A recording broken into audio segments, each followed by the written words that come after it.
You know what it's beginning to look a lot like? Yeah, that.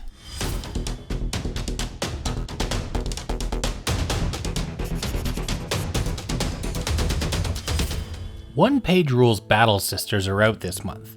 Right now we've got the Warriors, and they are a perfect example of how detailed and artistic they are as miniatures. The inspiration for the style was Baroque architecture, which means lots of little pattern details.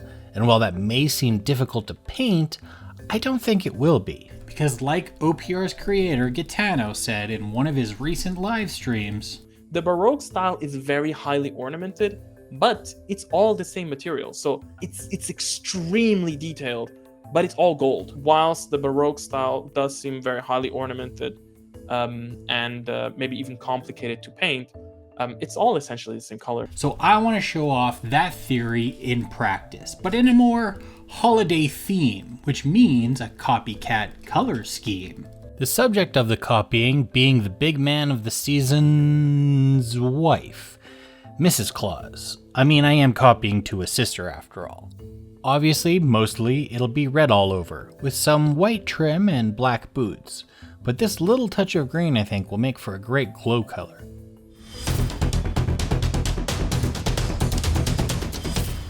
Because the red is going to be such a huge part of the model, I have to really select my red paint well, because this could end up being a nightmare otherwise. And there are lots to choose from. Every single one of these is a single pigment red, but each and every one of them is also a different red pigment. My favorite, just for ease of use, is the Scale Artist Primary Red, but this one right here, the Turner Acrylic Gouache, is a bit of a secret weapon, and I'll show why in a bit. First things first, priming. I want to start dark, but not black. So I'm doing a black and red oxide mix to get my primer layer. I figured showing off how to build up a light color from a dark base for both red and white will be a useful thing to show off. From here though, things are gonna diverge, because I'm not just doing one red, but two. A heavy contrast red for all the metal, and a light contrast red for all the cloth. So let's start with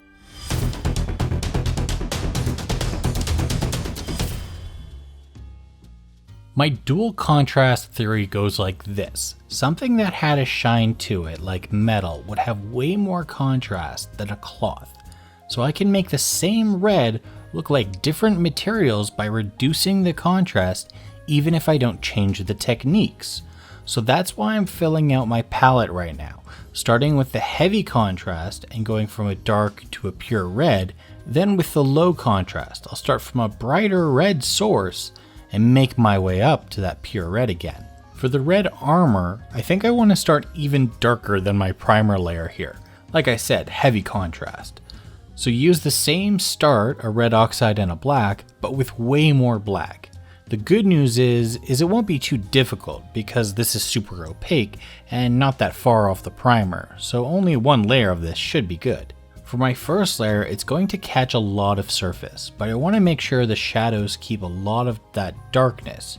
So while I'm painting, I don't tip the model up. So the only thing I can see is from above. Kind of like a zenithal, but just in my imagination. For the mid layer, I want to start picking out reflection curves and surfaces, finding out where the most light would hit and focus the layering in that spot. From now on, I should only be painting in this area with any lighter colors. So all those shadows, they're already done.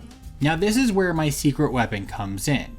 Safe red pigments by and far suck at covering dark colors. That's why none of the bright reds from any paint line you try work as a base coat. However, these Turner Acrylic Gouache reds are so pigment dense, they solve the problem with brute force. Just throw more pigment at the problem. But that has a problem itself, in that the red will come out a little chalky, so it has coverage, but not a great finish. So for my highlight layers, I'm solving this by combining some of the Turner red with my red of choice, the Scale Artist red. This was also mixed with my mid layer to get me my first highlight. So I'll get more coverage with the Turner, but keep the finish of the Scale Artist. just layering this up on a smaller surface within the last shade I did. Then my final highlight can be just the Turner and Scale Artist red mix, placed in the extreme highlights. Now this ornate armor is going to have a lot of small parts that this needs to go on, so I use my smallest brush to do it.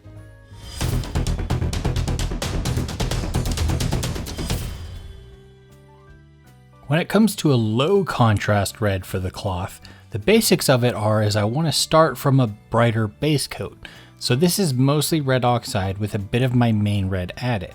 But unlike the dark version, this one might take a few coats to get a solid layer, though red oxide is about as opaque gets. For the first layering, like before, I want to keep this on the high surfaces, not angling the model down too much. But because I don't want the depth to be that extreme, I can go a bit further than I do with the high contrast. This is where I changed up the secret weapon just a little bit. I want this Santa suit to be brighter in the final, so I've exchanged the red I used before for one that's a little brighter. But the idea is the same. This is just to supplement my main red, which is the Scale Artist Prime Red. And with my previous mix mixed in, it just gets a flat highlight layer on all of the cloth. This time sticking to surfaces instead of edges, because that's another way to differentiate materials, where the highlights go, either in the middle or on the edge. The last and brightest highlight is once again just going in the highest planes, so no real edge highlighting, though these would go on the highest folds of any wavy cloth. Not that hers is particularly wavy this time around.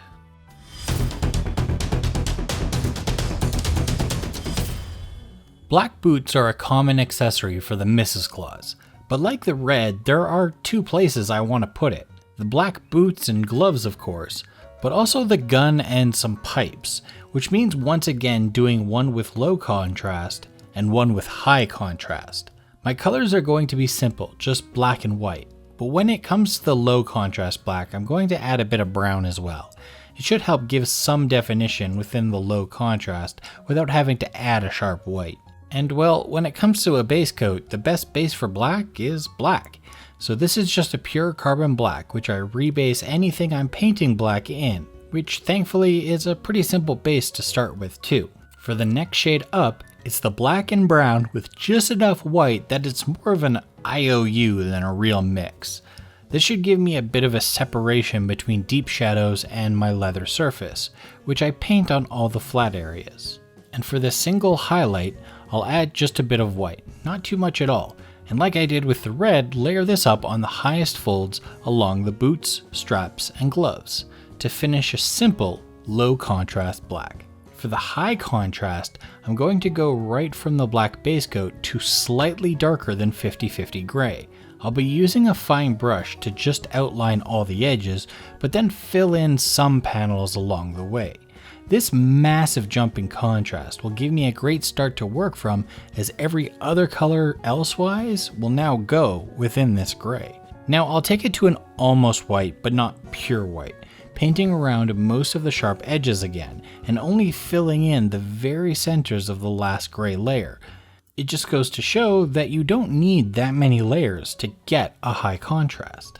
The final color being the pure white, which I can use to add pings to all the sharp points and edges, using my small brush to just add texture instead of solid lines along those edges.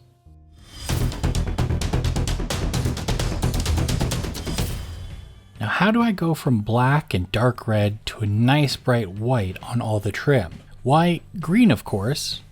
As the opposite of red, I can use this color to darken and offset the red that's already on the base of the trim. So a bit of green and a bit of red and a bit of white, and I've got a base coat that will get me fairly bright. Plus, those are nice festive colors, which is in theme. From here the mixes are simple. Add more white, and just layer it up on the trim in a few stages, each time leaving more and more of the shadows. The trick to white is that when it comes to a pure white, there shouldn't actually be that much of it covering the white parts. The shadows are how we keep the 3D look of these 3D models. So to make the white appear as more than just a solid layer, those shadows have to stick around.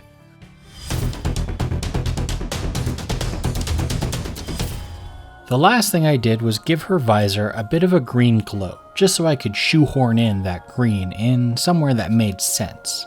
So while this model is basically comprised of 4 overall colors total, because of the difference in textures and the details of the model itself, it doesn't look any less finished than one with more color options. So when it comes to these OPR sisters, don't get scared of all the little details.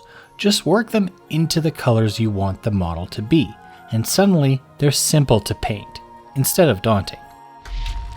Please subscribe if you like this video, and check the link in the description to my Discord, where I talk all sorts of nonsense about miniatures painting, provide critique on paint jobs, and occasionally stream.